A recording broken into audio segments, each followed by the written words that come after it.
E aí, tudo bem com você? Nesse vídeo de hoje eu vou falar sobre algo importantíssimo para a sua liderança, que se chama curva de aprendizagem. Você sabe o que é isso? Se você é um líder e não conhece esse termo, até mesmo se você já ouviu falar, mas não tem muita intimidade com isso, então fica nesse vídeo porque esse conteúdo será muito importante para você.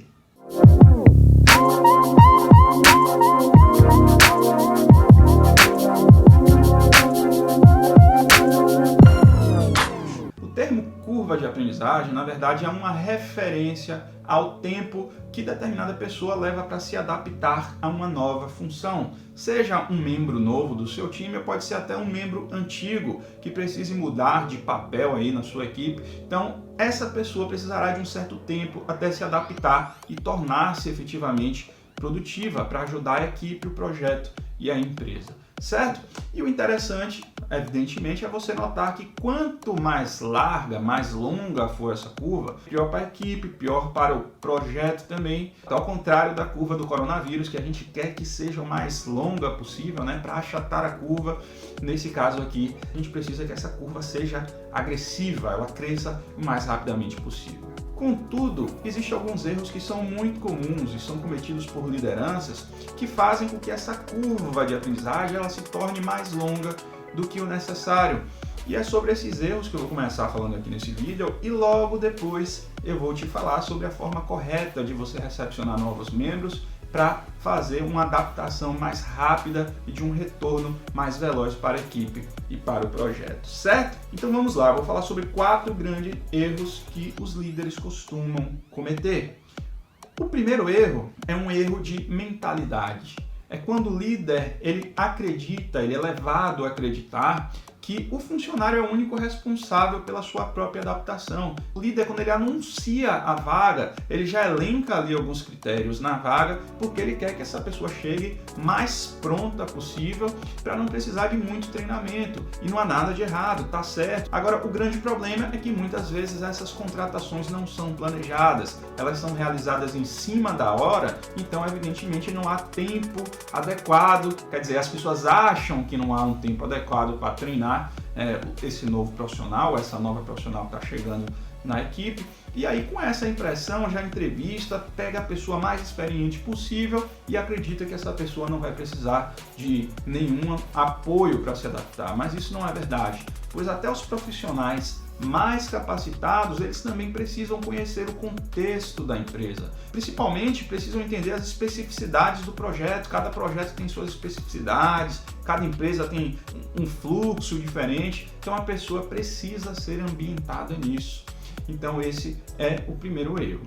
O segundo erro é quando o líder ele permite que seja invertida a lógica de necessidade. A lógica correta é que quem chega na empresa, essa pessoa não sabe nada. Então essa pessoa que precisa de ajuda, essa pessoa que precisa de auxílio dos colegas para que ela o mais rapidamente possível domine as suas atribuições. Só que quando o líder permite que essa lógica seja invertida, o que acontece? Os outros membros da equipe enxergam essa pessoa como um ajudante. Como essa pessoa não sabe muita coisa ainda e ela está sem fazer nada, entre aspas, essa pessoa não pode me dar uma ajudinha aqui, não? Sempre tem um funcionário que tem essa abordagem, né, que aparece com esse tipo de proposta e o líder ele não pode ceder a isso. E isso tem a ver com o terceiro erro, que inclusive é um erro gravíssimo. Esse terceiro erro ocorre quando o novo membro da equipe ele não recebe tarefas desafiadoras e tarefas de acordo com a complexidade do cargo para o qual essa pessoa foi contratada para trabalhar, porque isso desmotiva o profissional. E já existem pesquisas que apontam que um profissional desmotivado, ele perde em até 50% a sua produtividade. Deixa eu fazer uma confissão pessoal aqui para você.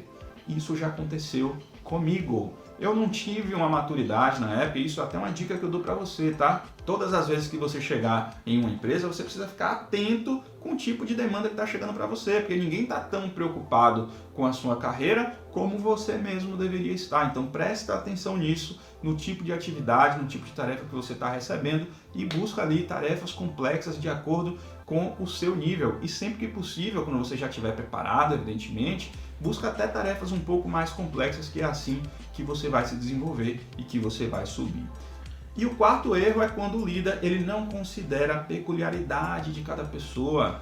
Cada pessoa que chega na sua equipe, ela vai ter uma necessidade de treinamento diferente. Então, por causa disso, que esse processo de recepção das pessoas não pode ser um processo 100% genérico. Então, tem que ter um equilíbrio entre um treinamento genérico e um treinamento mais específico voltado para as necessidades dessa pessoa. E agora que você ficou até aqui, eu vou te explicar como funciona uma técnica eficiente para recepcionar esse novo membro. Esse conjunto de técnicas, de passos e atividades que são realizados para otimizar essa curva de aprendizagem se chama onboarding, ok? É um termo em inglês que, se a gente fosse traduzir, significaria adaptação, embarque de uma pessoa na equipe. E para que o onboarding seja eficiente, você que é líder, é importante que você tenha em mente 3 ações para fazer. A primeira ação é um treinamento geral, um treinamento de contexto que vai dar significado ao trabalho, que a pessoa vai entender o funcionamento geral do projeto, da equipe, da empresa, né? Conhecer os clientes, a realidade geral da situação, certo?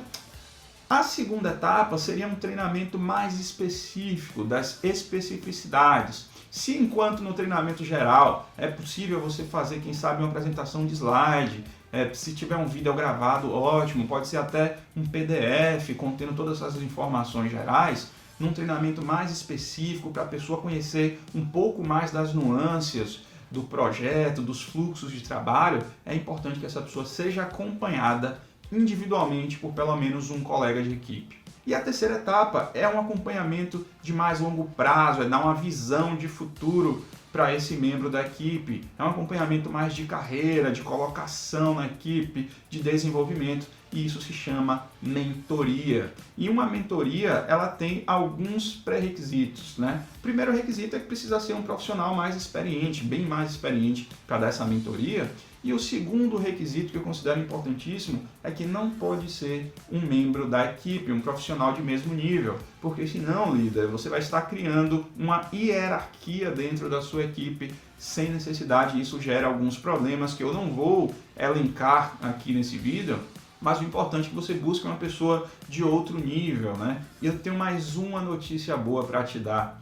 É que eu liberei uma aula gratuita sobre planejamento de reuniões que dão resultados. É uma aula voltada para líderes e para quem quer exercer liderança. Então, se você tem interesse em participar dessa aula gratuita, clica no link que vai estar aqui abaixo para você ter acesso a essa aula, não perde essa oportunidade. Então, eu fico por aqui, deixo um grande abraço para você e toda a sua família.